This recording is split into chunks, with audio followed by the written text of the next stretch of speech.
It was early morning. One of my friends was a local gunsmith, and he handed out firearms to anybody who'd take one. You see, the Daltons got it in their heads to rob two banks at the same time. Two banks on the same damn street. Shoot him!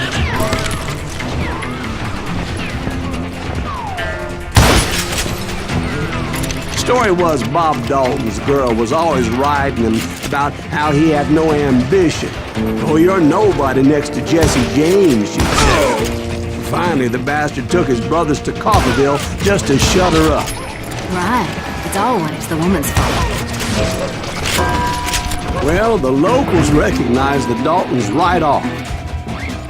Before they could get away, half the town took up arms to defend their property. Their first mistake was pulling a job in their own damn hometown.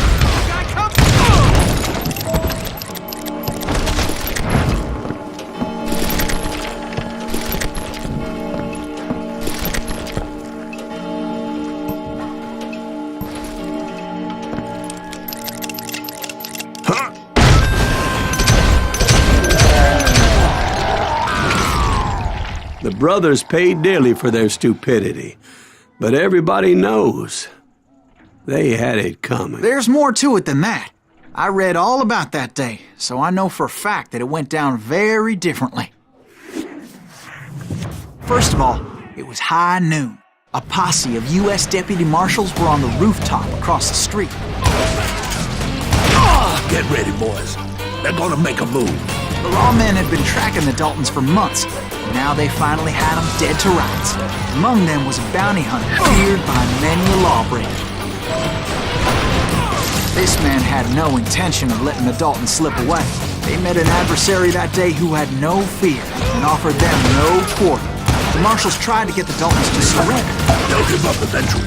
We just gotta wait till some bitches out. This bounty hunter knew that the brothers were far too proud to ever lay down their guns. He went in there alone to confront those criminals. One of the marshals shouted, "Where are you going? Are you crazy?" Hey, where do you think you're going, dumbass? That rifle's mine. But he paid him no mind. He saw a way to get around to the back of the bank. Then he figured out how to hit the Daltons from a direction they weren't expecting.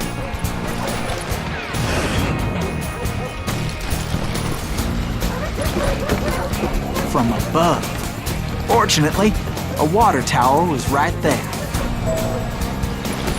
A moment later, he was climbing up a steep ladder, laughing at danger as he did. It was brave men like him who risked their lives to tame this wild country.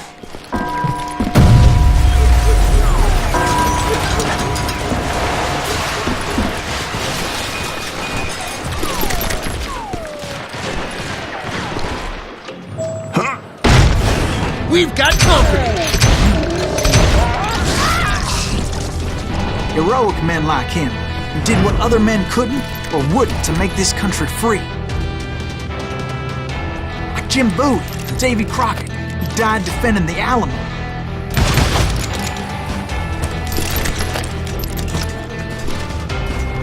Is that Silas Green? Son of a bitch!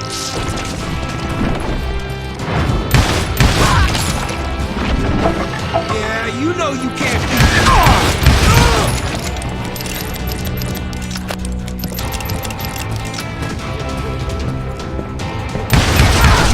Rule the day!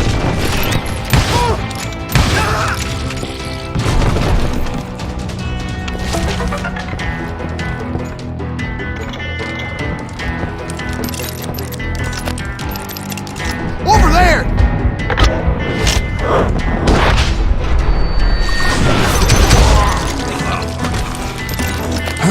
That's Silas Green! What the hell? Blam! Blam! He came away victorious, taking down those thieving Daltons.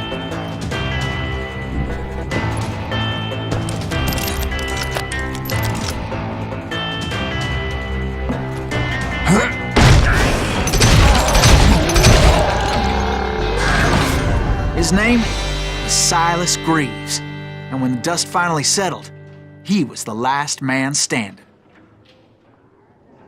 Sorry, kid, but that just wasn't the way it happened.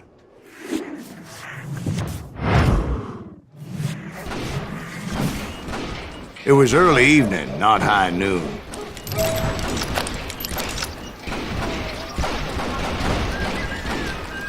I was late to the party and Coffeyville was already up in arms. The Daltons blew up a safe and were all set to hightail it out of there.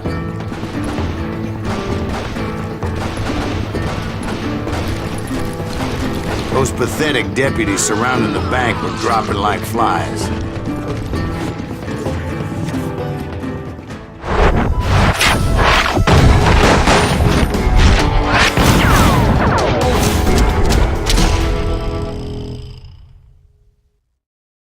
I had been tracking those jokers for months, waiting for them to do something reckless. And finally, they did. Those stupid bastards decided to rob 2 banks at the same time in the same town where everybody knew them. But they still had friends in Coffeyville. You gonna need a cannon. Oh, he has it coming. Waste your bullets. Go ahead.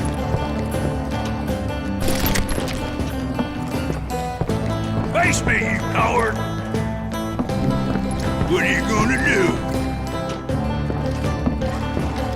Can you shoot around corners?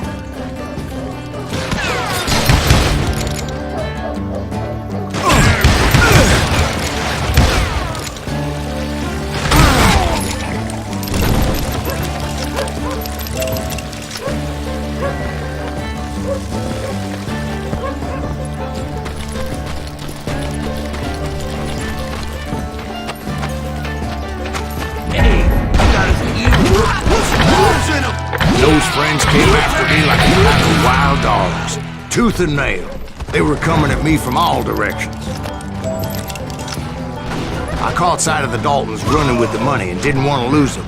Problem was, they knew the town better than I did. To top it off, I found myself in the middle of another shootout entirely. Did the Daltons hole up in somebody's house? No, it was the Smiths, I believe. They were cousins of the Daltons.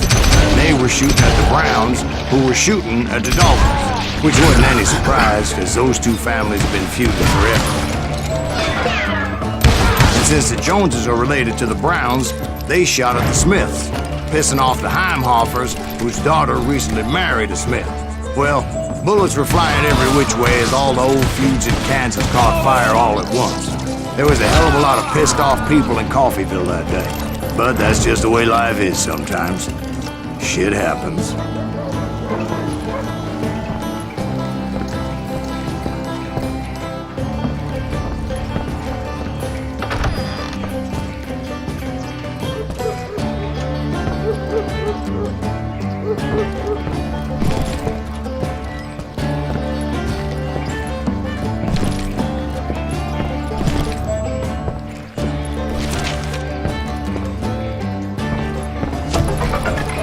The Dalton boys knew I would never give up.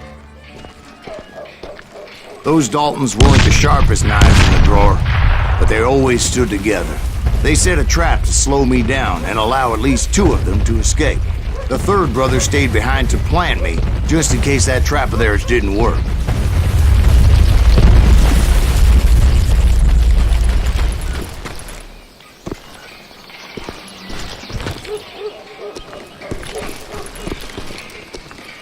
It was Emmett, the youngest, and he decided to stand his ground and face me down. I ain't afraid of you, Silas Greaves. This is where it ends for you. He was determined to protect his brothers, and I understood how he felt.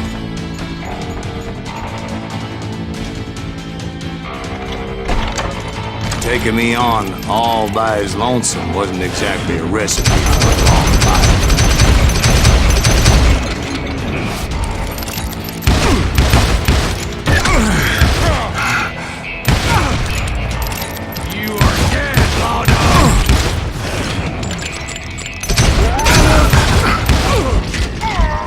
But Emmett Dalton survived the robbery in Coffeyville. He's the only Dalton who did. They say he was shot 23 times. Well, Dwight, who do you think put all those damn holes in him? But I have to admit, that boy had grit.